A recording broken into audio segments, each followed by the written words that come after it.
Hello students, welcome to our channel. आज का हमारा टॉपिक है मोलैरिटी। सबसे पहले मोलैरिटी को समझते हैं कि मोलैरिटी है क्या चीज़।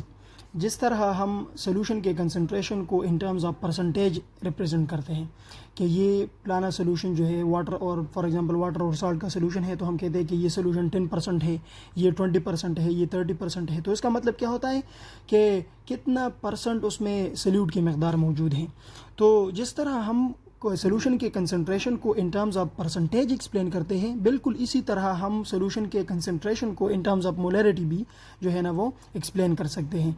तो मोलैरिटी हम जब फॉर एग्जांपल एक सोल्यूशन का जब हम सारा वॉल्यूम लीटर में कंसिडर करते हैं, तो जब 1 लीटर सोल्यूशन के अंदर जितना मोल्स ऑफ सोल्यूट होता है, हम उसको जो है ना वो उतना मोलर सोल्यूशन कहते हैं। मोल्स ऑफ सोल्यूट डिजॉल्व पर लीटर ऑफ सोल्यूशन का मतलब ही ये है कि फॉर एग्जांपल 1 लीटर सोल्यूशन के अंदर कितने मोल्स सोल्यूट के मौजूद हैं।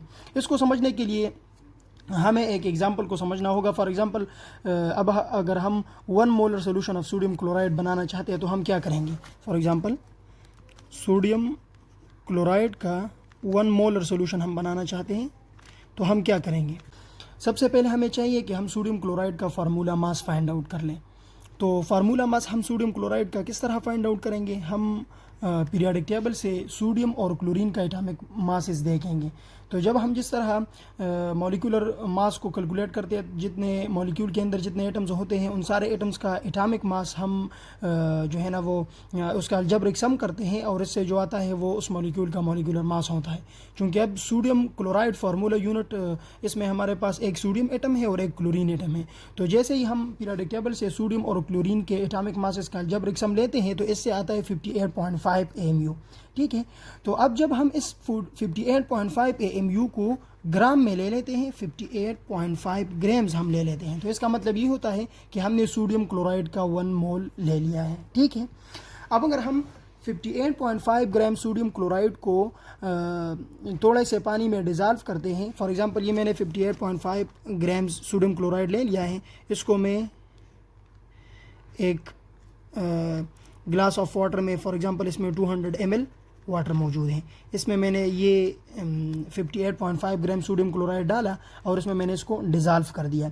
जब ये सारा जो सोडियम क्लोराइड है इस वाटर के अंदर डिज़ोल्व हो जाएगा तो हम फिर क्या लेंगे, हम एक वॉल्यूमेट्रिक फ्लास्क लेंगे।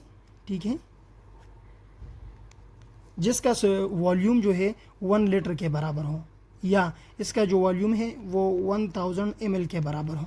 ठीक है, तो जब हम 1000 ml या 1 लीटर का वॉल्यूमेट्रिक फ्लास्क लेंगे, ये वाला जो सोल्यूशन हमने 200 ml में 58.5 ग्राम का बनाया है, इसको हम इसमें ट्रांसफ़र करेंगे।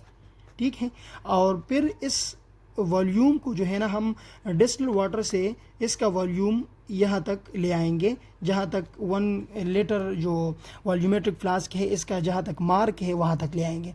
तो अब हमारे पास ये वाला जो सोल्यूशन है ये 1 लीटर सोल्यूशन है, लेकिन इस 1 लीटर सोल्यूशन के अंदर 58.5 ग्राम सोडियम क्लोराइड डिज़ोल्व है। तो इसका मतलब ये है कि अब 1 लीटर सोल्यूशन के अंदर 1 मोल सोडियम क्लोराइड डिज़ोल्व हो गया। कितना? 1 मोल सोडियम क्लोराइड।